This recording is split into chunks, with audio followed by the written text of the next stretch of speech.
Olá, queridos ouvintes.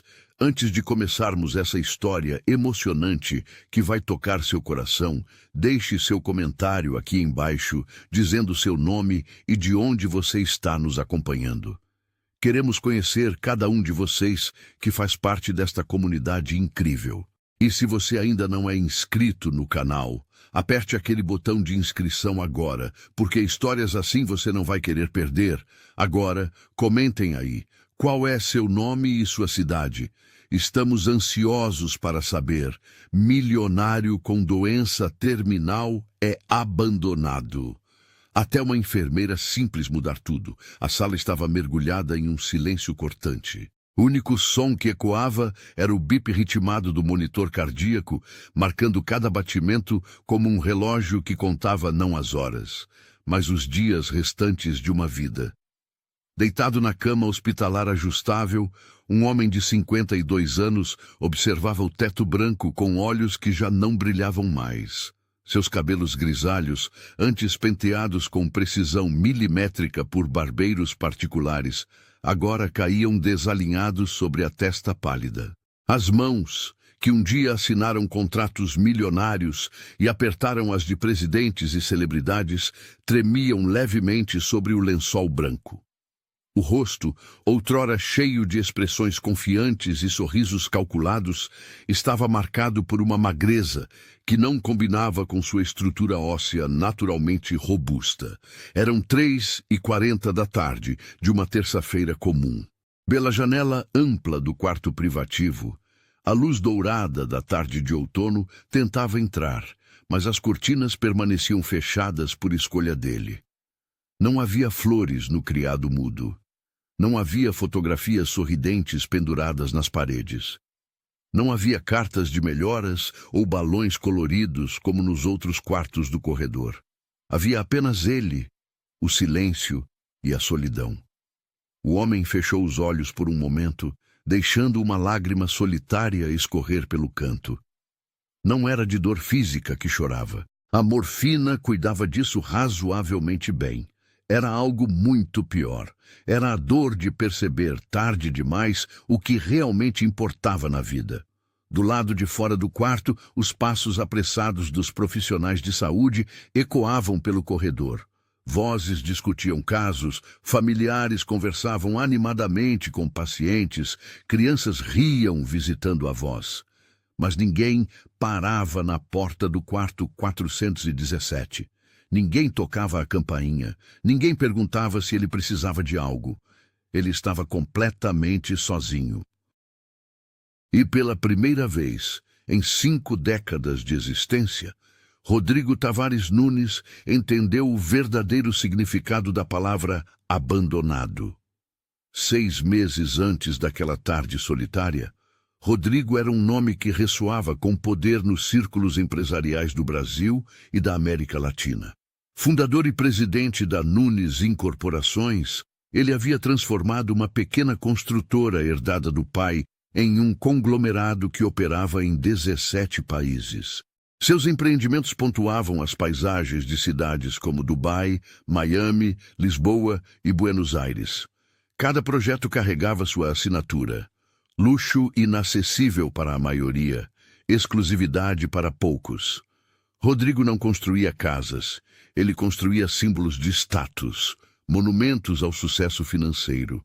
Seu apartamento em São Paulo ocupava os 2 últimos andares de um dos prédios mais cobiçados da Avenida Faria Lima. 300 metros quadrados de decoração minimalista, com obras de arte contemporânea que valiam mais do que a maioria das pessoas ganharia em toda uma vida. A vista panorâmica capturava a cidade inteira, fazendo-o sentir-se acima de tudo e de todos. E talvez, pensando bem, ele realmente se sentisse assim. Rodrigo acordava às 5 da manhã todos os dias. Seu personal trainer particular chegava às 5h15 para uma sessão de exercícios de 1 hora. Às 6h30, seu chefe privado preparava um café da manhã balanceado, enquanto ele revisava relatórios financeiros no tablet. Às 7h40, o motorista o levava ao escritório, onde permanecia até às 9 ou 10 da noite. Fins de semana, Eram dedicados a jantares de negócios, eventos beneficentes, onde sua presença era mais sobre networking do que caridade, e, ocasionalmente, viagens internacionais em seu jato particular. Rodrigo havia se casado aos 28 anos com Helena Furtado, filha de outro empresário do setor imobiliário. O casamento era, em essência, uma fusão estratégica. Eles tiveram 2 filhos, Bruno, agora com 24 anos, e Mariana, com 21. Helena era uma mulher elegante, sempre impecavelmente vestida, com cabelos loiros perfeitamente escovados e unhas sempre feitas. Ela participava de comitês sociais, organizava galas beneficentes e mantinha a imagem pública da família impecável. Mas entre ela e Rodrigo havia pouco mais do que cordialidade profissional. Dormiam em quartos separados há anos. Conversavam apenas sobre logística familiar ou compromissos sociais. O afeto havia evaporado há tanto tempo que Rodrigo nem conseguia lembrar quando foi a última vez que realmente olhou nos olhos da esposa e viu algo além de indiferença educada. Os filhos seguiram caminhos previsíveis. Bruno estudou administração em uma universidade na Inglaterra e agora trabalhava formalmente na empresa do pai, embora trabalhar significasse aparecer algumas horas por semana e assinar papéis. Mariana cursava design de moda em Milão, gastando mensalmente quantias que fariam qualquer pessoa comum trabalhar anos para acumular. Nenhum dos dois tinha verdadeira proximidade com o pai. Rodrigo perdera aniversários, formaturas, apresentações escolares. Sempre havia uma reunião mais importante, um negócio que não podia esperar, um cliente internacional chegando. Com o tempo, os filhos pararam de esperar por sua presença, pararam de convidá-lo, pararam de se importar. Rodrigo tinha amigos, ou assim pensava, sócios de golfe, parceiros de negócios, conhecidos de longa data nos círculos da elite paulistana. Mas eram relacionamentos construídos sobre interesse mútuo, não sobre conexão genuína. Ninguém sabia o que realmente acontecia dentro de Rodrigo Tavares Nunes. Ninguém perguntava. E ele também não se importava em compartilhar. Vulnerabilidade era fraqueza, emoção era distração. Sucesso exigia foco absoluto e sacrifícios que outros não estavam dispostos a fazer. Pelo menos era isso que ele dizia a si mesmo toda noite antes de dormir sozinho em seu quarto enorme e vazio. A reviravolta começou em uma manhã aparentemente comum de março. Rodrigo estava em seu escritório no 23º andar do edifício comercial no Brooklyn, revisando propostas para um novo empreendimento em Toronto, quando sentiu uma tontura súbita. Agarrou-se à mesa de mogno maciço, esperando que passasse.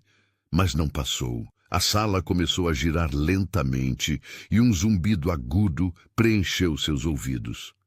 Tentou chamar sua secretária, mas as palavras saíram embaralhadas. A próxima coisa que se lembrava era estar deitado no chão frio, olhando para o rosto preocupado de Patrícia, sua secretária há 15 anos, enquanto ela falava urgentemente ao telefone. No hospital sírio-libanês, após uma bateria de exames que durou 3 dias, o Dr. Henrique Campos entrou no quarto particular com uma expressão que Rodrigo imediatamente reconheceu. Era a mesma expressão que ele próprio usava quando precisava dar más notícias a investidores. Senhor Nunes, o médico começou, sentando-se na cadeira ao lado da cama. Os resultados dos exames indicam um tumor cerebral. Glioblastoma multiforme, para ser específico. Rodrigo permaneceu em silêncio, processando as palavras. É maligno e está em estágio avançado, o doutor continuou, sua voz profissional, mas não desprovida de compaixão. Localizado no lobo frontal, o que explica as tonturas e episódios confusionais que você mencionou ter experienciado nas últimas semanas. Qual o tratamento? Rodrigo perguntou, sua voz firme, apesar do caos interno. Podemos tentar cirurgia, seguida de radioterapia e quimioterapia, mas preciso ser honesto com o senhor, Rodrigo. Dada a localização e o estágio do tumor, as perspectivas são limitadas. Limitadas como? O doutor Henrique respirou fundo. Com tratamento agressivo, estamos falando de talvez 1 ano, 1 ano e meio. Sem tratamento, menos de 6 meses. O silêncio que seguiu foi denso como concreto. E a qualidade de vida durante o tratamento? Rodrigo perguntou. Não será fácil. Os efeitos colaterais da quimioterapia podem ser severos. Náuseas, fadiga extrema, perda de cabelo, comprometimento cognitivo. A cirurgia em si traz riscos significativos. Rodrigo olhou pela janela do hospital, vendo a cidade se estender infinitamente. Sua cidade, seu império, seu legado. Preciso de um tempo para pensar, ele disse finalmente. Rodrigo não contou a ninguém imediatamente. Durante 2 semanas, manteve a rotina normalmente, mas algo havia mudado dentro dele. Cada conversa de negócios parecia trivial. Cada relatório financeiro, irrelevante. Pela primeira vez, ele olhava para sua vida e questionava o que realmente havia construído. Números em uma conta bancária, propriedades ao redor do mundo que ele raramente visitava, um nome em placas de empresas. Mas e pessoas? Quem realmente se importava com Rodrigo, o homem? Não Rodrigo, o empresário. A resposta o assustou. Ninguém. Ele decidiu fazer o tratamento. A cirurgia foi agendada para o início de abril, e durante os dias que antecederam o procedimento, Rodrigo finalmente contou à família. A reação de Helena foi contida, quase clínica. Vou reorganizar minha agenda para estar disponível durante o tratamento, ela disse, como se estivesse marcando um compromisso de salão. Não houve abraço, não houve lágrimas, apenas eficiência fria. Bruno estava em uma conferência em Londres e disse que tentaria voltar quando pudesse. Mariana chorou ao telefone, mas estava no meio da semana de moda e não podia simplesmente largar tudo agora, pai. Você entende, né? Ele entendeu. Perfeitamente. A cirurgia durou 11 horas. O Dr. Henrique conseguiu remover aproximadamente 70% do tumor, mas a localização tornou impossível ir além sem risco de danos neurológicos permanentes. A recuperação foi brutal. Rodrigo passou 2 semanas na UTI, lutando contra infecções e complicações. Helena visitava diariamente por 30 minutos, geralmente durante o horário de almoço, sempre impecavelmente vestida e perfumada. Ela se sentava educadamente, perguntava sobre os sinais vitais, comentava sobre o clima ou alguma notícia irrelevante, e depois ia embora. Bruno apareceu uma vez. Ficou 15 minutos mexendo no celular e não voltou mais. Mariana enviava mensagens de áudio longos, falando sobre suas preocupações, mas nunca comprou uma passagem de volta ao Brasil. Os amigos de Rodrigo enviaram cestas de frutas e flores nos primeiros dias. Depois, silêncio. Quando finalmente recebeu alta hospitalar e voltou para casa, Rodrigo não reconheceu mais o lugar. O apartamento luxuoso, que sempre fora seu santuário de sucesso, agora parecia um mausoléu frio e impessoal. Os corredores vazios ecoavam seus passos vacilantes. As obras de arte caras o encaravam sem significado. Helena havia contratado uma enfermeira para cuidar dele durante o dia. Uma mulher profissional chamada Fernanda, que cumpria suas funções com competência, mas sem envolvimento emocional. Ela administrava os medicamentos, verificava os sinais vitais, preparava refeições leves e ia embora pontualmente às 7 da noite. À noite, Rodrigo ficava sozinho. Helena dormia em seu quarto, com a porta fechada. Às vezes, Rodrigo a ouvia rindo ao telefone com amigas ou assistindo a algum programa de televisão. A vida dela continuava normalmente, apenas com o inconveniente adicional de ter um marido doente no mesmo apartamento. A quimioterapia começou 3 semanas após a cirurgia. As sessões eram terríveis. Rodrigo vomitava durante horas após cada aplicação. Seu cabelo caiu em tufos, deixando o couro cabeludo manchado e irregular. A fadiga era tão intensa que alguns dias ele mal conseguia sair da cama. Fernanda, a enfermeira contratada, fazia seu trabalho eficientemente, mas sem calor humano. Ela limpava o vômito, trocava os lençóis, administrava antieméticos. Mas não havia conversa. Não havia conforto. Era apenas um serviço prestado em troca de pagamento. Durante esse período, Rodrigo teve muito tempo para pensar. Deitado na cama, fraco demais para fazer qualquer coisa além de existir, ele revisitava sua vida com uma clareza brutal que nunca tivera antes. Lembrava-se de como tratava os funcionários de suas empresas. Números em planilhas, facilmente substituíveis. Lembrava-se de quantas vezes escolheu fechar um negócio em vez de ir ao recital de piano da filha. Lembrava-se de como ria cinicamente de colegas que priorizavam família sobre trabalho, chamando-os de fracos e sem ambição. Lembrava-se de sua própria arrogância, da certeza absoluta de que estava certo, de que sabia melhor que todos os outros como a vida deveria ser vivida. E agora, ali estava ele, rico além da imaginação, mas miseravelmente, dolorosamente sozinho. A situação piorou gradualmente. Após 3 meses de tratamento, ficou claro que a quimioterapia não estava funcionando como esperado. O tumor havia diminuído ligeiramente, mas não o suficiente. Pior ainda, novos pequenos focos haviam sido detectados em áreas adjacentes. O Dr. Henrique foi direto. Rodrigo, precisamos considerar cuidados paliativos. O foco agora deve ser sua qualidade de vida, não prolongamento a qualquer custo. Foi quando as coisas realmente começaram a desmoronar. Helena, que nunca fora particularmente afetuosa, mas ao menos mantinha as aparências, começou a ficar cada vez mais ausente. Viagens prolongadas para visitar amigas em outras cidades. Jantares que se estendiam até altas horas. Fins de semana inteiros fora. Uma noite, Rodrigo reuniu coragem e confrontou-a. Helena, eu sei que nosso casamento nunca foi perfeito, mas eu estou morrendo. Eu preciso de alguém. Ela o olhou com uma frieza que perfurou mais fundo que qualquer agulha de hospital.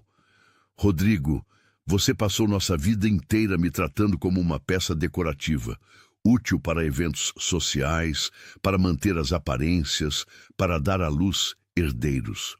Você nunca em 24 anos me perguntou como eu estava de verdade. Nunca se interessou pelos meus sonhos, minhas frustrações, meus medos. E agora que você está vulnerável, agora que você finalmente precisa de algo emocional, você espera que eu magicamente me transforme na esposa devota? Eu sei que fui um mau marido, mas... Não! Ela o interrompeu, sua voz gélida. Você não foi apenas um mau marido. Você foi ausente. Você foi egoísta. Você construiu uma vida onde eu era uma funcionária bem paga, não uma parceira. E sabe o que é pior? Eu aceitei isso. Eu fiz um acordo silencioso com você. E agora ambos estamos pagando o preço. Então você vai embora? Agora? Helena ajeitou os cabelos, um gesto que Rodrigo reconheceu como seu mecanismo de defesa. Eu não vou abandoná-lo publicamente. Seria péssimo para minha imagem. Mas não espere que eu seja algo que nunca fui só porque você agora percebeu o que perdeu. Ela saiu do quarto e Rodrigo nunca mais tentou ter uma conversa íntima com ela. Os filhos foram ainda mais diretos em seu afastamento. Bruno estava oficialmente ocupado demais para visitar. Na verdade, como Rodrigo descobriu através de publicações em redes sociais que Patrícia, sua secretária, gentilmente lhe mostrou, o filho estava viajando pela Europa com amigos, curtindo festas e experiências gastronômicas. Quando Rodrigo ligou, confrontando-o, Bruno foi brutalmente honesto. Pai, eu passei minha vida inteira esperando que você aparecesse, esperando que você se importasse com algo além de dinheiro e negócios. Você perdeu todos os momentos importantes da minha vida, todos. E agora você quer que eu largue tudo e fique ao seu lado? Por quê? Por obrigação? Por culpa? Porque eu sou seu pai. Rodrigo sussurrou. Biologicamente, sim. Mas um pai de verdade é mais do que genética e contas bancárias. Um pai de verdade aparece. Um pai de verdade se importa. E você nunca foi esse homem para mim. A ligação terminou ali. Mariana era menos confrontadora, mas não menos distante. Suas desculpas eram sempre criativas. Um projeto importante, uma oportunidade única, um compromisso que não podia perder. Mas a mensagem era clara. Ela não estava vindo.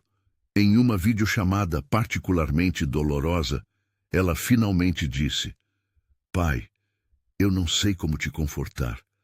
Eu não te conheço. Você é um estranho para mim. Um estranho rico e poderoso que pagava minhas contas, mas um estranho mesmo assim. E agora você espera que eu saiba como ser filha de verdade? Eu não sei. Ninguém me ensinou. Rodrigo não conseguiu responder. Como poderia? Ela estava certa. Os meses seguintes foram uma espiral descendente. A saúde de Rodrigo deteriorava-se rapidamente. Os episódios de confusão mental tornaram-se mais frequentes. Algumas manhãs, ele acordava sem saber que dia era ou onde estava. A dor de cabeça era constante, uma pressão terrível que a medicação mal conseguia controlar. Fernanda, a enfermeira, pediu demissão após um incidente onde Rodrigo, em um momento de confusão, a confundiu com alguém de seu passado e ficou agressivo verbalmente. Ela foi profissional até o fim, dando 2 semanas de aviso, mas foi embora sem olhar para trás. Helena contratou substitutas, mas nenhuma ficava muito tempo. O trabalho era difícil, o paciente complicado e a atmosfera da casa absolutamente depressiva. Foi o Dr. Henrique quem sugeriu a mudança para o hospital. Rodrigo, você precisa de cuidados mais intensivos agora. Monitoramento constante, acesso imediato a médicos e equipamentos. Ficar em casa não é mais seguro. Rodrigo concordou. Principalmente porque a ideia de continuar naquele apartamento vazio, sendo um fardo para enfermeiras que claramente não queriam estar ali, era insuportável. Helena organizou tudo com sua eficiência característica. Contratou um quarto privativo no Hospital Santa Mônica, uma instituição renomada em São Paulo, especializada em cuidados prolongados. O quarto era espaçoso, bem equipado e depressivamente impessoal. No dia em que se mudou para o hospital, Helena o acompanhou, supervisionou a instalação e depois se despediu com um beijo frio na testa. Vou visitá-lo regularmente, ela disse, mas ambos sabiam que era mentira. E assim, Rodrigo Tavares Nunes, um dos homens mais ricos e poderosos do Brasil, encontrou-se completamente sozinho em um quarto de hospital, esperando a morte chegar. Luciana Campos tinha 36 anos e uma alma cansada dentro de um corpo que insistia em continuar. Seus olhos castanhos, profundos, carregavam uma tristeza que nenhuma quantidade de maquiagem conseguia disfarçar, mas também uma centelha de determinação que se recusava a se apagar completamente. Seu cabelo castanho escuro estava sempre preso em um rabo de cavalo prático, com alguns fios rebeldes escapando durante os turnos longos. Não era particularmente alta, cerca de 1,65 m, mas tinha uma presença que preenchia os espaços por onde passava. Havia uma gentileza natural em seu rosto, mesmo quando estava exausta. Rugas finas começavam a se formar nos cantos dos olhos, não de idade, mas de quem havia chorado demais e sorrido quando não queria desistir. Luciana trabalhava como enfermeira no Hospital Santa Mônica há 12 anos. Começara recém-formada, cheia de idealismo e energia, sonhando em fazer diferença na vida das pessoas. A realidade da profissão foi um choque. Plantões de 12 horas que se estendiam para 16. Salários que mal cobriam as contas. Pacientes difíceis, familiares mais difíceis ainda, e um sistema de saúde que frequentemente colocava a burocracia acima de humanidade. Mas ela persistiu. Porque no meio de toda a dureza havia momentos Momentos onde ela segurava a mão de alguém enquanto eles recebiam notícias devastadoras. Momentos onde um simples gesto de gentileza fazia alguém chorar de gratidão.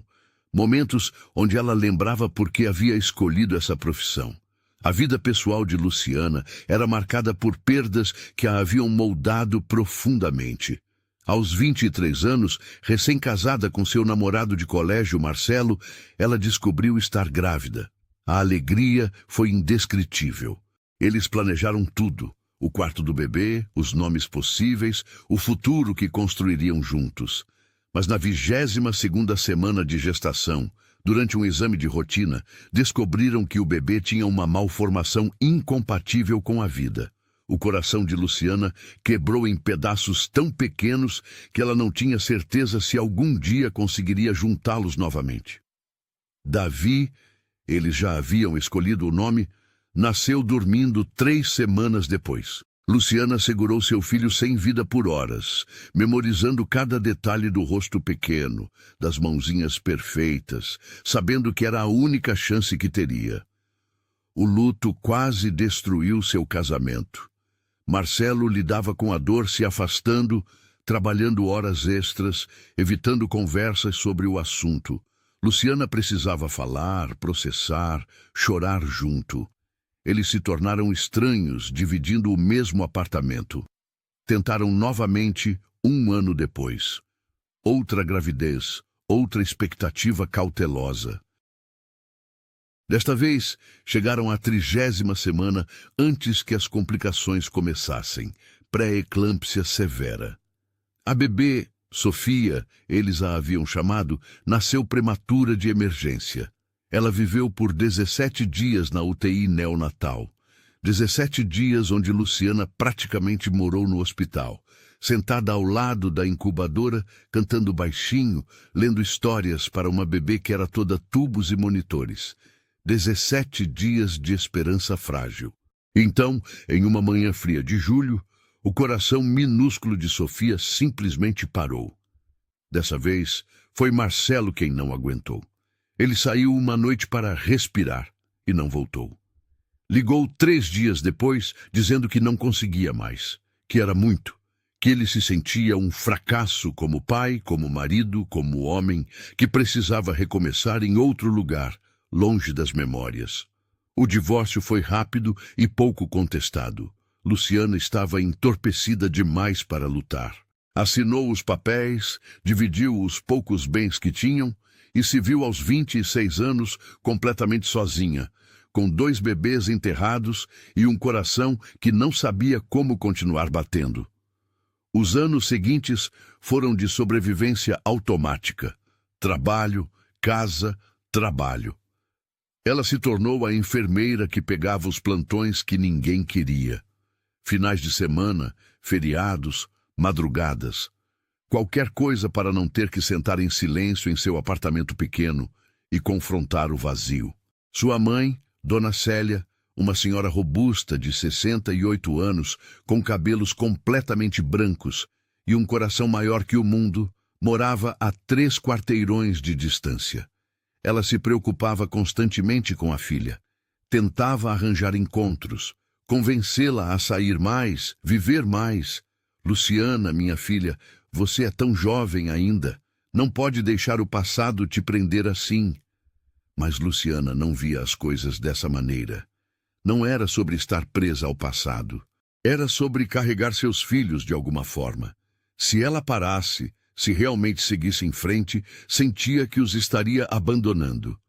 E ela já havia perdido tanto. Aos 36 anos, Luciana havia construído uma vida pequena, mas funcional. Seu apartamento era modesto, decorado com simplicidade. Ela tinha uma gata laranja chamada Mel, adotada de um abrigo que a recebia todas as noites com ronronados. Tinha alguns colegas de trabalho com quem tomava café ocasionalmente. Visitava a mãe todo domingo para almoço. Não era a vida que ela havia sonhado, mas era a vida que ela tinha.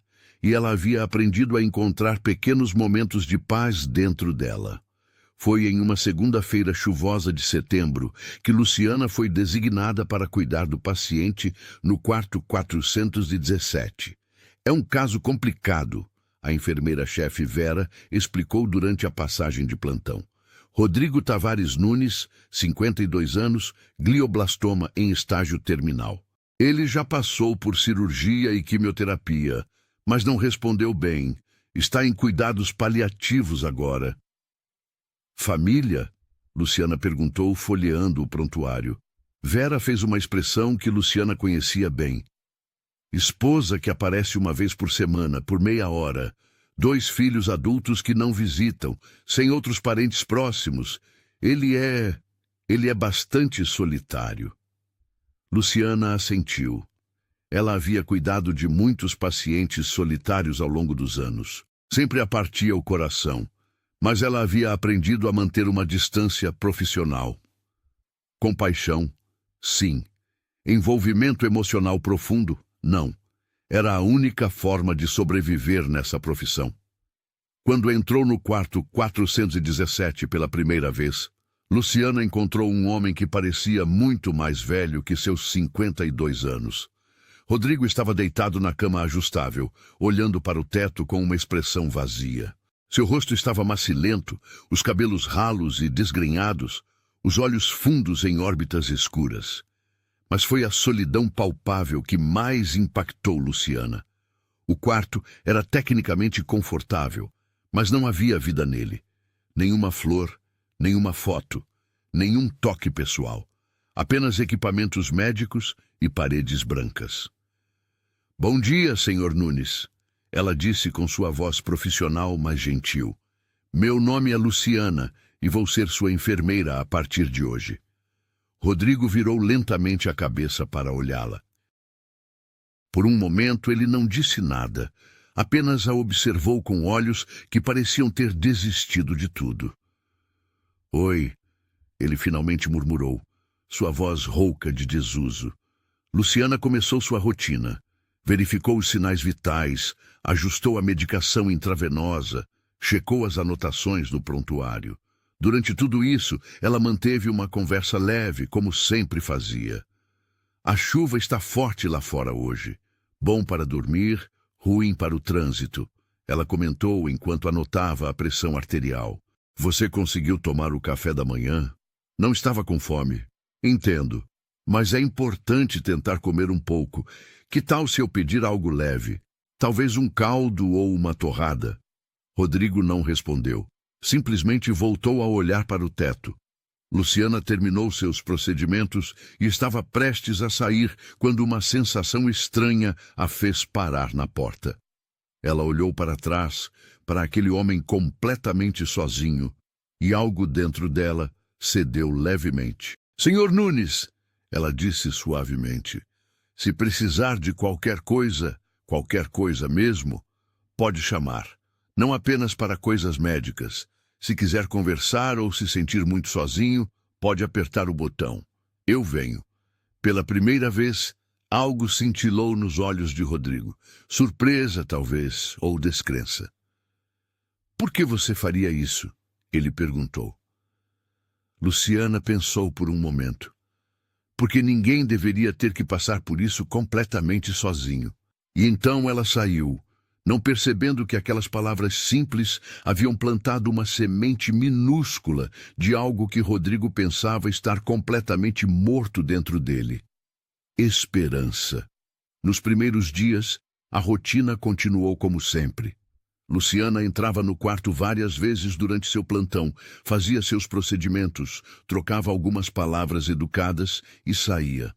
Rodrigo permanecia em sua concha de silêncio e autocomiseração. Mas Luciana começou a notar coisas. Pequenos detalhes que outros profissionais talvez ignorassem. Notou que Rodrigo sempre parecia mais alerta pela manhã cedo, antes que a fadiga do dia o engolisse. Notou que ele observava a porta sempre que ouvia passos no corredor, como se parte dele ainda esperasse que alguém entrasse para visitá-lo. Notou a forma como suas mãos tremiam ligeiramente quando ele tentava segurar um copo d'água e o orgulho ferido em seus olhos quando ela oferecia ajuda. Notou principalmente a profunda tristeza que emanava dele como uma aura física. No quarto dia, durante uma troca de medicação, Rodrigo finalmente falou mais do que palavras monossilábicas. Você tem filhos? Ele perguntou de repente. A pergunta pegou Luciana desprevenida. Ela parou o que estava fazendo, sentindo a dor familiar apertar seu peito. Tive. Ela respondeu honestamente, sua voz suave. 2. Mas eles não ficaram. Rodrigo a olhou com mais atenção, vendo pela primeira vez a tristeza que ela carregava. Sinto muito. Eu também sinto pelo senhor, Luciana disse, retomando sua tarefa. Sinto que está passando por isso sem apoio. É culpa minha, Rodrigo disse, sua voz carregada de amargura. Tudo é culpa minha. Eu passei a vida inteira construindo um império e destruindo relacionamentos. E agora, quando finalmente percebo o que realmente importa, é tarde demais. Luciana terminou de ajustar o gotejamento e sentou-se na cadeira ao lado da cama, algo que ela normalmente não fazia. Nunca é tarde demais para reconhecer os erros, ela disse calmamente. Às vezes, tudo o que podemos fazer é aceitar as consequências e tentar ser melhores com o tempo que nos resta. E que tempo me resta? Rodrigo riu amargamente. Semanas? Meses, se tiver sorte? Tempo suficiente para fazer as pazes consigo mesmo, pelo menos. Rodrigo a olhou longamente. Você fala como alguém que já enfrentou demônios próprios. Todos nós enfrentamos, Luciana respondeu, levantando-se. A diferença está em como escolhemos lidar com eles. Ela saiu do quarto, deixando Rodrigo com pensamentos que ele não tinha há muito tempo. Sobre redenção, sobre mudança, sobre a possibilidade de que talvez, só talvez, seus últimos dias não precisassem ser completamente vazios. A partir desse dia, algo mudou sutilmente na dinâmica entre Luciana e Rodrigo. Ele começou a esperar por seus horários de visita. Começou a fazer mais perguntas. Começou, lentamente, a sair de sua concha. Luciana, por sua vez, encontrou-se parando mais tempo no quarto 417 do que o estritamente necessário. Ela conversava com Rodrigo sobre coisas triviais primeiro. O clima, notícias, alguma história engraçada do hospital. Gradualmente, as conversas se aprofundaram. Por que você se tornou enfermeira? Rodrigo perguntou em uma tarde particularmente difícil, após um episódio de dor intensa. Luciana estava organizando os travesseiros para torná-lo mais confortável. Ela parou, considerando a pergunta. Minha avó, ela finalmente disse. Ela teve câncer quando eu era adolescente. Passei muito tempo no hospital com ela e vi como as enfermeiras faziam diferença. Não apenas medicamente, mas emocionalmente. Elas eram as que seguravam a mão dela quando ela tinha medo, as que faziam piada para distraí-la da dor, as que a tratavam como pessoa, não como paciente. Eu queria ser isso para alguém. E você conseguiu? Luciana sorriu tristemente. Algumas vezes. Outras vezes, o sistema te engole e você se torna apenas mais uma pessoa apressada em um corredor lotado. Mas tento. Todo dia eu tento. Você consegue comigo, Rodrigo disse baixinho. Você é a primeira pessoa em meses que me olha como se eu ainda fosse humano, não apenas um corpo doente. As palavras tocaram Luciana mais profundamente do que ela esperava. Você é humano, Sr. Nunes. Mais do que você parece acreditar. As semanas passaram e um vínculo genuíno começou a se formar. Luciana descobriu que Rodrigo, apesar de todos seus erros, tinha uma mente afiada e um senso de humor seco que ocasionalmente emergia. Ele, por sua vez, descobriu em Luciana uma força silenciosa que ele havia passado a vida inteira ignorando em outras pessoas. Uma noite, durante um plantão particularmente tranquilo, Rodrigo finalmente abriu-se completamente. Eu desperdicei tudo, ele disse, sua voz quebrada. 52 anos e o que eu tenho para mostrar? Dinheiro que não posso levar comigo. Propriedades que vão ser divididas por pessoas que mal me conhecem. Um nome que será esquecido em uma geração. E o que você gostaria de ter? Luciana perguntou, sentada na cadeira ao lado da cama, tricotando um cachecol durante os momentos calmos de seu plantão. Conexão. Rodrigo respondeu imediatamente. Alguém que sentisse minha falta de verdade. Alguém que guardasse memórias boas de mim. Filhos que chorassem em meu funeral, não por obrigação, mas por amor genuíno. Uma esposa que segurou minha mão, não porque tinha que segurar, mas porque queria segurar. Lágrimas escorriam livremente por seu rosto agora. Eu queria ter sido um pai melhor, um marido melhor, uma pessoa melhor. E agora é tarde demais. Eu não posso voltar atrás e consertar nada. Eu vou morrer sozinho, e é exatamente o que eu mereço. Luciana colocou o tricô de lado e se aproximou. Fez algo que ia contra todos os protocolos profissionais, mas que seu coração insistia em fazer. Ela pegou a mão de Rodrigo e a segurou firmemente. Você não está sozinho agora, ela disse com convicção. Eu estou aqui, e não porque é meu trabalho, mas porque eu escolho estar. Rodrigo apertou sua mão como se fosse uma tábua de salvação. Por quê? Por que você se importa? Eu sou só mais um paciente. Porque reconheço dor quando vejo. Luciana respondeu, sua própria voz embargada. Porque já passei por perdas que me fizeram querer desistir. Porque sei como é sentir que a vida acabou antes mesmo de terminar. E porque, apesar de todos os seus erros, você está tentando. Você está reconhecendo. Você está arrependido. E isso significa algo. Eles ficaram assim por um longo tempo, duas almas feridas, encontrando conforto temporário uma na outra. Os dias seguintes trouxeram uma transformação surpreendente em Rodrigo. Pela primeira vez em meses, ele começou a mostrar interesse pela vida novamente. Não pela vida em um sentido grandioso de negócios e conquistas, mas pela vida nos detalhes pequenos e cotidianos. Ele começou a perguntar sobre o dia de Luciana, sobre sua mãe, sobre Mel, a gata. Ele ouvia suas histórias com atenção genuína, fazendo perguntas, lembrando detalhes de conversas anteriores. Luciana, por sua vez, começou a compartilhar mais.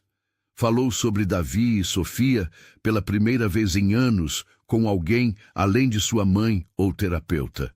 Falou sobre o casamento que não sobreviveu ao luto.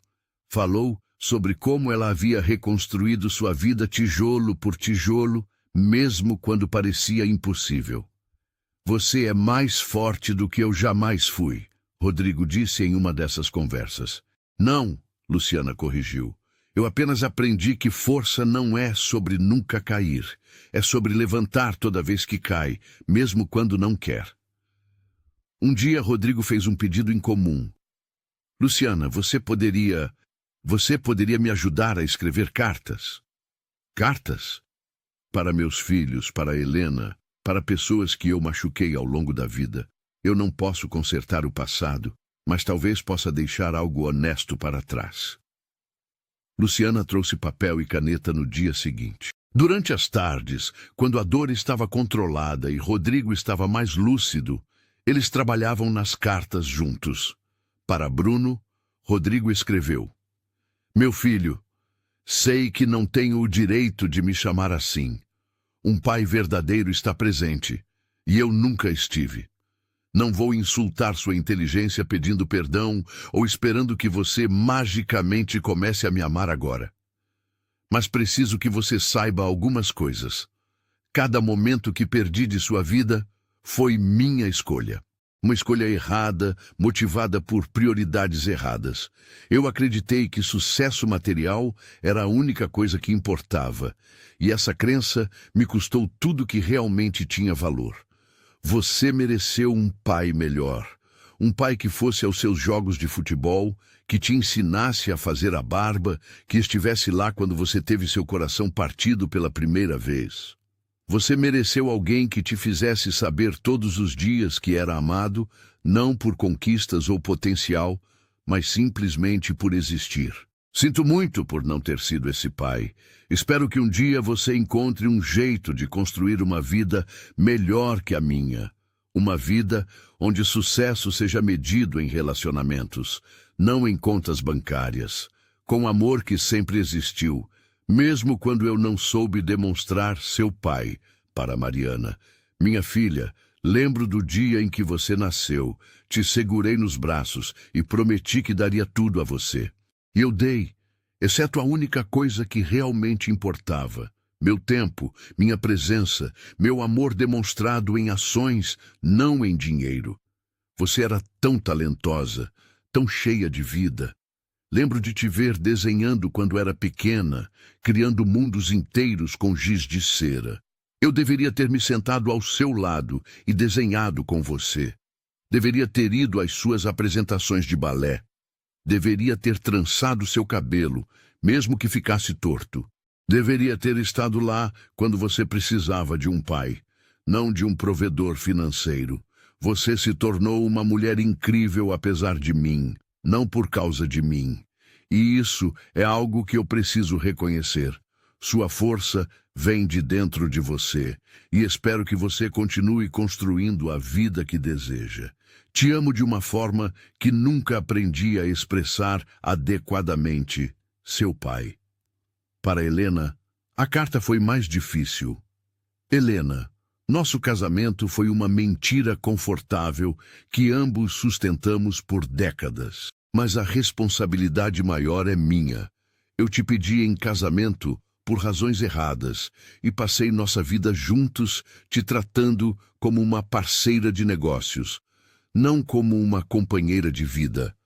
Você mereceu um marido que te amasse apaixonadamente, que te perguntasse sobre seus sonhos, que dançasse com você na cozinha, que te olhasse mesmo depois de 20 anos com aquele brilho nos olhos que diz: eu te escolheria de novo. Eu nunca fui esse homem, e você se adaptou a isso com uma graça que eu nunca apreciei adequadamente.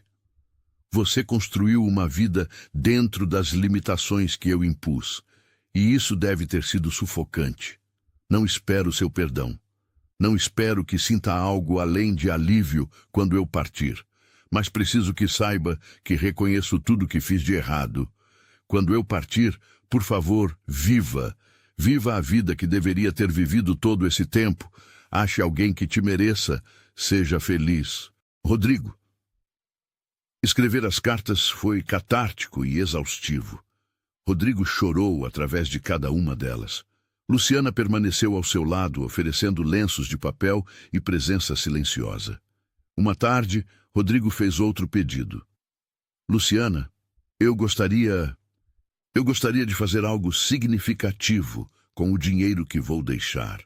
Algo além de simplesmente passar para herdeiros que não precisam dele. Você tem algo em mente? Rodrigo pensou longamente. Eu nunca pensei muito em causas sociais. Era apenas outra obrigação nos círculos que eu frequentava. Mas agora eu penso em todas as pessoas que poderiam usar a ajuda que eu nunca dei. Ele olhou para Luciana. Você perdeu seus bebês por complicações médicas. Quantas outras famílias passam por isso? Quantas poderiam ser ajudadas com mais recursos, melhor pré-natal, mais acesso a cuidados especializados? Luciana sentiu lágrimas queimarem seus olhos. Eu quero criar um fundo, Rodrigo continuou, sua voz ganhando força, para famílias que estão passando por gestações de alto risco ou que perderam bebês. Não apenas apoio financeiro, mas apoio psicológico, grupos de suporte, tudo que poderia ter ajudado você. Rodrigo, Luciana sussurrou, incapaz de formar palavras adequadas. E há mais, ele disse. Quero criar um programa no hospital, algo que garanta que pacientes sem família, pacientes sozinhos, tenham apoio, visitas regulares, companhia, alguém que se importe. Porque ninguém deveria ter que passar por doença terminal completamente só. Isso é lindo, Luciana finalmente conseguiu dizer. Você me ajudaria a organizar isso? Sei que é muito pedir, mas você entende. Você sabe o que essas pessoas precisam porque você passou por isso. Luciana não hesitou. Sim, claro que sim. Nas semanas seguintes, entre procedimentos médicos e momentos de dor, Rodrigo e Luciana trabalharam juntos planejando o projeto. Rodrigo chamou seus advogados, reformulou seu testamento, criou as estruturas legais necessárias. Helena, quando informada, simplesmente assentiu com indiferença. Os filhos não foram consultados. Esse era o legado que Rodrigo escolheu deixar. A saúde de Rodrigo continuou a declinar, mas de forma estranha, seu espírito parecia mais vivo do que nunca. Ele conversava animadamente com Luciana sobre os detalhes do fundo, sobre como seria estruturado, sobre as famílias que poderiam ajudar. "Sabe o que é engraçado?" ele disse uma tarde. "Eu passei 50 anos buscando significado através de conquistas materiais. E estou encontrando mais significado nessas últimas semanas, deitado em uma cama de hospital, do que em toda a minha vida anterior." "Não é o tempo que importa", Luciana respondeu. "É o que você faz com ele." Rodrigo começou também a se abrir sobre memórias antigas, antes de se tornar o empresário implacável. "Eu era diferente quando jovem", ele contou. "Mais suave, mais idealista. Meu pai dizia que eu era fraco demais para os negócios. Ele me ensinou que sentimentos eram fraquezas, que compaixão era sinal de fracasso. E eu internalizei isso tão profundamente que me esqueci de quem eu realmente era." "Quem você era?" Luciana perguntou gentilmente. "Um garoto que queria ser professor." Rodrigo sorriu tristemente. "Acredita nisso? Eu queria ensinar literatura. Adorava livros, histórias, a forma como palavras podiam criar mundos inteiros. Mas meu pai disse que isso era desperdício de potencial, que eu tinha a obrigação de continuar o negócio da família. Nunca é tarde para reconectar com essa parte de si mesmo." Rodrigo olhou para ela com afeto genuíno. "Você tem um jeito de fazer tudo parecer possível, mesmo quando claramente não é. Porque a maioria das coisas é possível", Luciana respondeu. "Só precisamos ter coragem de tentar." Inspirado pela conversa, Rodrigo pediu livros. Luciana trouxe alguns de sua coleção pessoal. Nos dias bons, ela lia para ele. Poesia, trechos de romances, crônicas. Rodrigo fechava os olhos e se perdia nas palavras, reconectando com uma parte de si mesmo que havia enterrado há décadas. Um evento significativo aconteceu na sexta semana desde que Luciana começou a cuidar de Rodrigo. Ela estava em seu dia de folga, em casa descansando, quando seu telefone tocou. Era o hospital. Rodrigo havia tido um episódio ruim e estava perguntando por ela. Luciana não hesitou. Vestiu-se rapidamente e foi ao hospital, mesmo não estando de plantão. Quando entrou no quarto 417, encontrou Rodrigo visivelmente angustiado. Ele havia tido outro episódio de convulsões e a equipe médica acabara de estabilizá-lo. Ele estava assustado, confuso e claramente tinha estado chorando. "Luciana", ele sussurrou quando a viu, sua voz quebrada de alívio. "Estou aqui", ela disse correndo para o lado da cama e pegando sua mão. "Estou aqui. Está tudo bem agora. Eu pensei que ia morrer sozinho", ele confessou, lágrimas escorrendo. "E a única coisa que passou pela minha cabeça foi que eu queria você aqui. Não minha esposa, não meus filhos. Você. A única pessoa que verdadeiramente se importa se eu viver ou morrer." "Eu me importo muito", Luciana disse com convicção, apertando sua mão. "E não vou deixá-lo sozinho. Prometo." Rodrigo a olhou com uma intensidade que ela nunca havia visto. "Como eu posso agradecer por tudo que você fez por mim? Você me deu algo que eu não tinha há meses. Propósito, esperança, uma razão para querer acordar de manhã." "Você não precisa agradecer. Você me deu algo também." "O quê?" Rodrigo perguntou, genuinamente confuso. "Um lembrete", Luciana respondeu.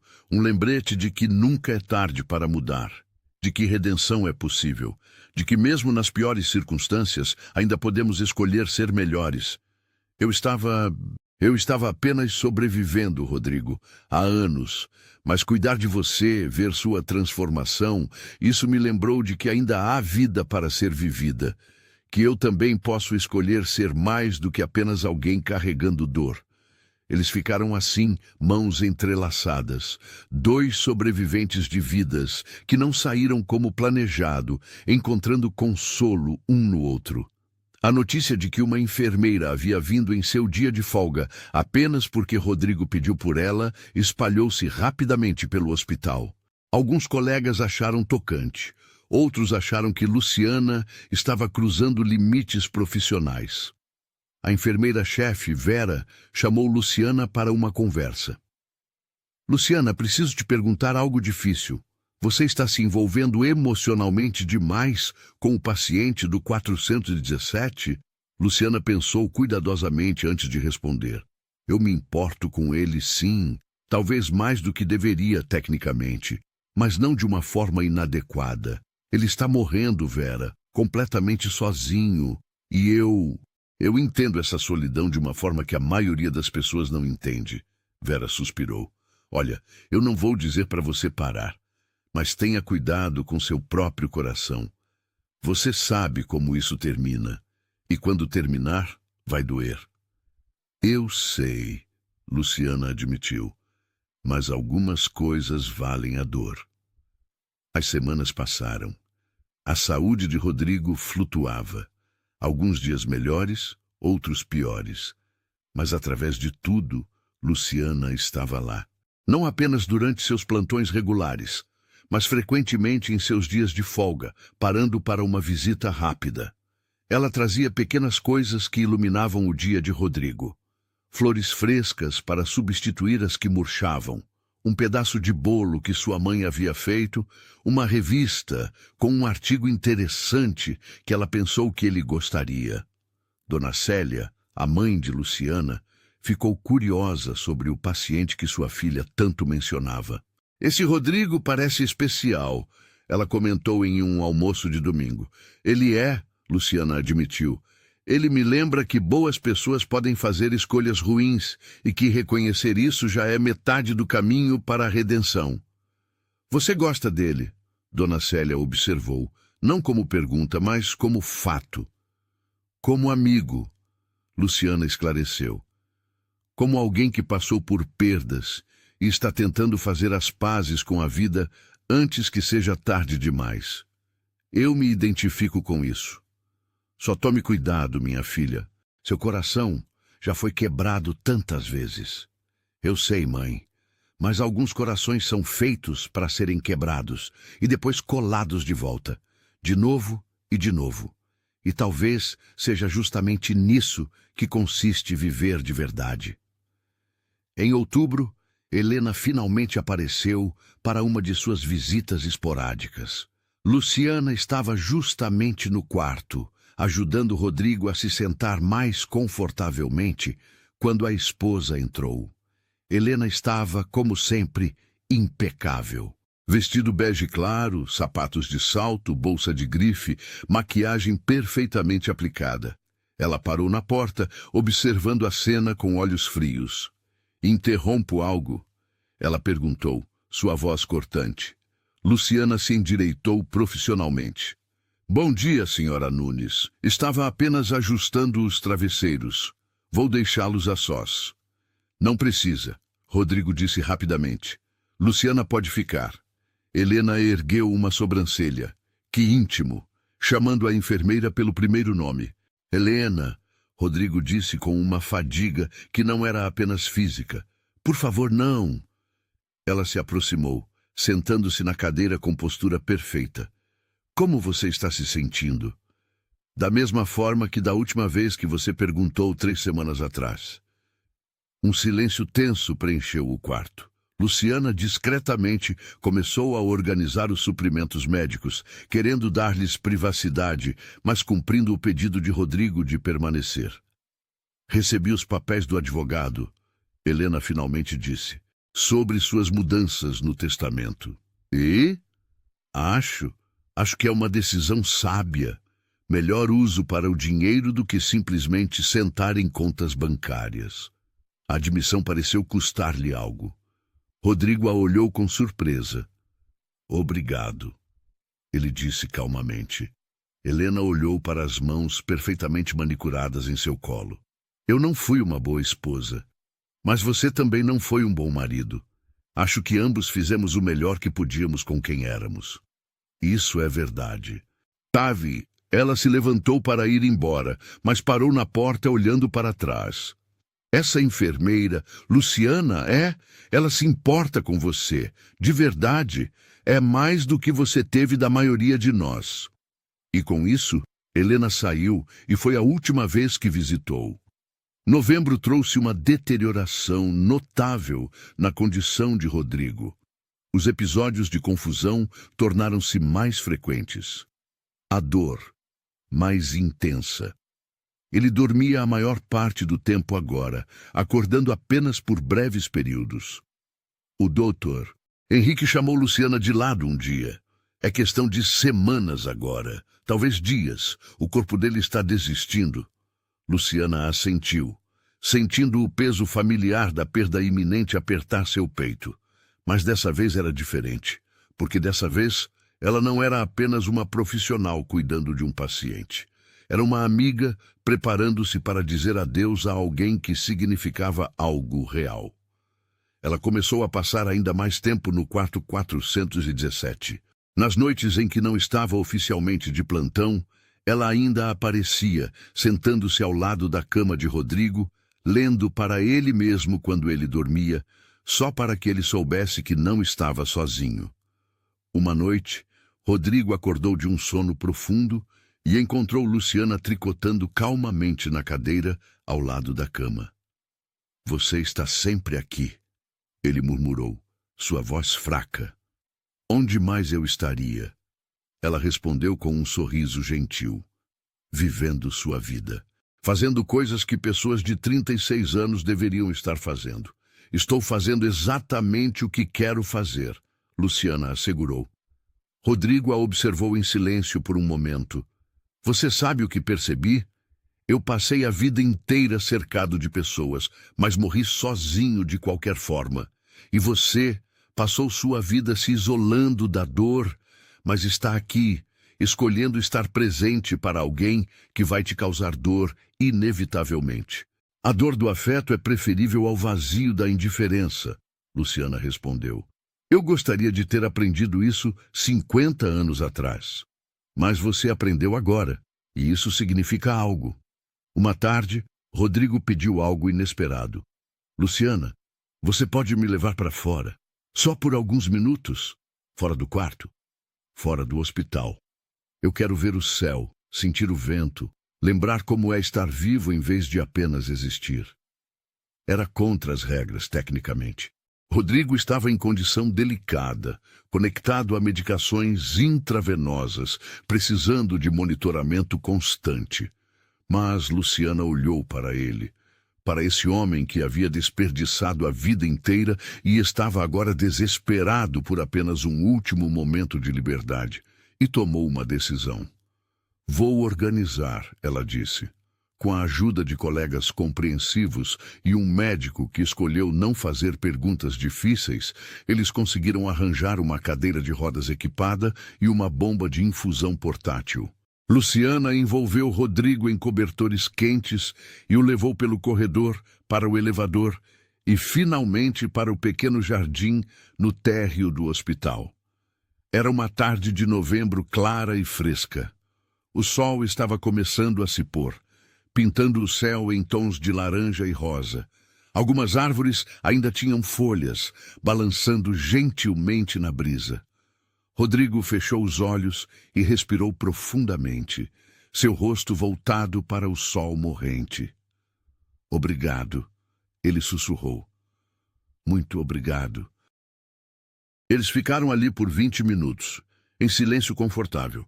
Luciana sentada em um banco próximo, observando Rodrigo absorver o mundo exterior que ele não via há meses. Quando ela finalmente o levou de volta para o quarto, havia lágrimas em seus olhos, mas também uma paz que não estava lá antes. Esse foi o melhor presente que alguém já me deu, ele disse quando ela o ajudou a voltar para a cama. Nos últimos dias, Rodrigo flutuava entre consciência e inconsciência. Nos momentos de lucidez, ele e Luciana conversavam sobre tudo e nada. Memórias da infância, lugares que ele nunca visitou, mas queria ter visitado. Coisas simples que ele agora percebia serem extraordinárias. Se você pudesse voltar, Luciana perguntou em uma dessas conversas, e mudar uma coisa, o que seria? Rodrigo pensou por um longo tempo. Eu teria aprendido a amar antes de aprender a conquistar. Teria entendido que construir relacionamentos é mais importante que construir impérios. Teria sido vulnerável quando tinha medo, em vez de construir paredes. Ele olhou para ela com olhos que brilhavam com lucidez momentânea. Mas se eu não tivesse feito todas aquelas escolhas erradas, não estaria aqui agora. Não teria te conhecido. E conhecer você, Luciana, isso valeu cada momento de dor que me trouxe até aqui. Luciana sentiu lágrimas escorrerem livremente agora. Você também mudou minha vida, Rodrigo.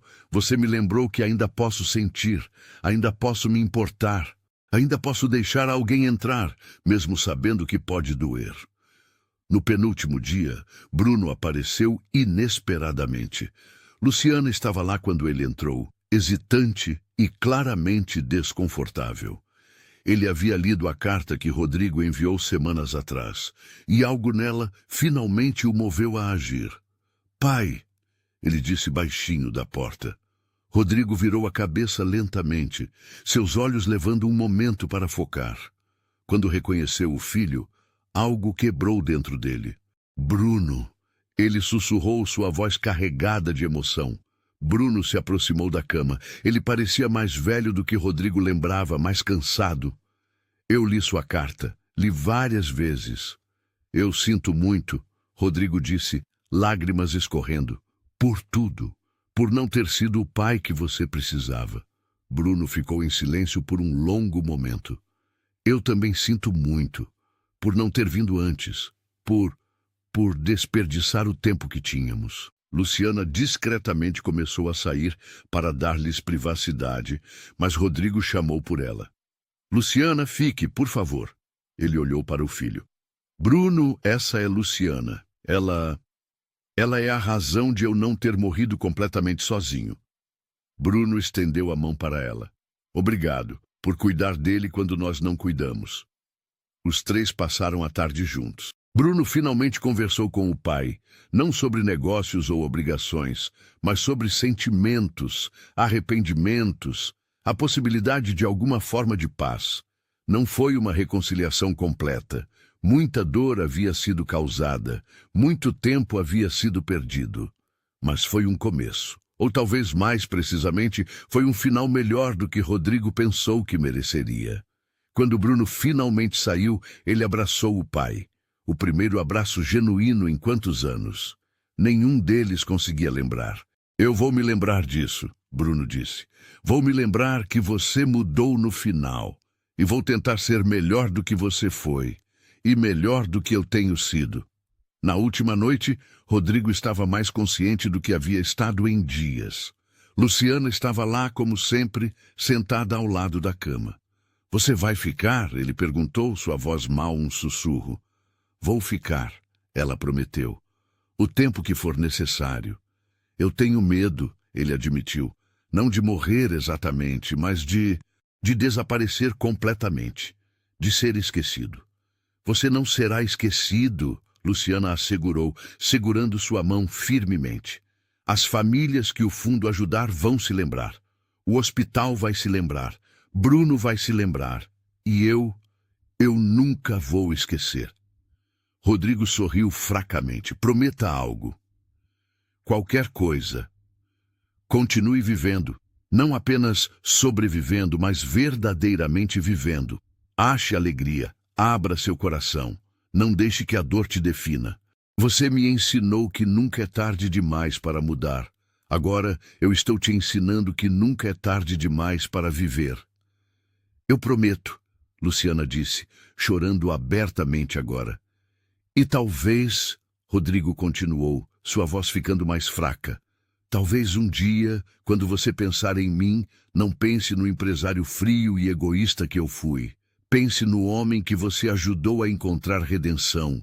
Esse é o legado que eu quero. Esse é o único legado que vou lembrar, Luciana prometeu. Rodrigo fechou os olhos, sua respiração ficando mais superficial. Luciana permaneceu ao seu lado, segurando sua mão, cantarolando suavemente uma canção de ninar que ela costumava cantar para seus bebês. Nas primeiras horas da manhã, enquanto o sol começava a nascer sobre São Paulo, Rodrigo Tavares Nunes deu seu último suspiro. Ele não estava sozinho, ele estava em paz, e ele finalmente, pela primeira vez em sua vida, sentiu-se verdadeiramente amado. Epílogo. 3 meses depois, Luciana estava no lançamento oficial do Fundo de Apoio a Famílias em Luto Perinatal Rodrigo Nunes. Era uma pequena cerimônia no próprio Hospital Santa Mônica, com presença da diretoria do hospital, alguns profissionais de saúde e, surpreendentemente, Bruno. Ele havia se envolvido ativamente na implementação do fundo, trabalhando junto com Luciana para garantir que a visão de seu pai fosse realizada adequadamente. Acho que finalmente entendo, Bruno disse a Luciana durante a recepção. Porque ele mudou tanto no final. Você o viu, verdadeiramente o viu, e isso fez toda a diferença. Ele mereceu ser visto, Luciana respondeu. Todos merecem. O programa de acompanhamento para pacientes solitários também estava em implementação. Voluntários treinados agora visitavam regularmente pacientes sem família, oferecendo companhia e presença humana nos momentos mais difíceis. Dona Célia estava orgulhosa da filha. Você transformou sua dor em propósito. É a coisa mais bonita que alguém pode fazer. Luciana também havia feito mudanças em sua própria vida. Começou terapia regularmente, algo que ela havia evitado por anos. Adotou um segundo gato, um filhote preto que ela chamou de Rodrigo, em homenagem ao amigo que a ensinou sobre segundas chances.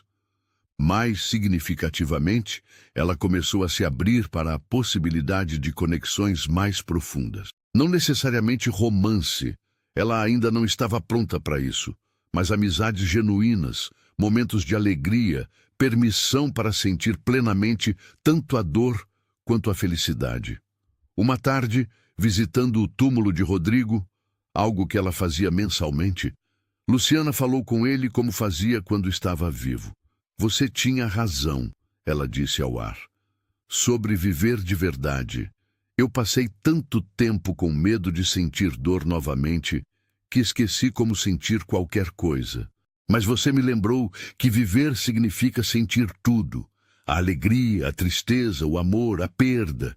E que isso é bonito, mesmo quando dói. O vento soprou suavemente, balançando as flores que ela havia trazido. Obrigada, ela sussurrou, por me deixar fazer parte de sua jornada, por me mostrar que redenção é possível, por ser meu amigo quando ambos precisávamos de um. Enquanto Luciana caminhava de volta para o carro, o sol se pôs sobre a cidade, pintando o céu em tons dourados. Ela pensou sobre vidas vividas e vidas desperdiçadas, sobre arrependimentos e segundas chances, sobre como uma enfermeira simples e um milionário sozinho encontraram nos momentos finais algo que ambos procuravam, conexão humana genuína. E ela sorriu, porque apesar de toda a tristeza, ela havia ganhado algo precioso, um lembrete de que cada dia é uma oportunidade para escolher ser melhor, para amar mais profundamente, para viver mais plenamente. Afinal, nunca é tarde demais para mudar. Nunca é tarde demais para se importar. E nunca é tarde demais para ser verdadeiramente humano. E assim termina nossa história hoje, queridos ouvintes.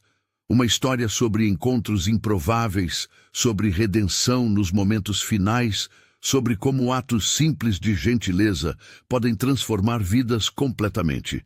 Se essa história tocou seu coração, não esqueça de deixar seu like aqui embaixo. Inscreva-se no canal para mais histórias que vão emocionar e inspirar você. E me conta nos comentários o que você faria diferente em sua vida se soubesse que seu tempo está acabando. Que legado você quer deixar? Até a próxima história, meus amigos. E lembrem-se, nunca é tarde para escolher ser gentil. Nunca é tarde para realmente ver alguém. E nunca é tarde para viver de verdade. Um abraço e até logo.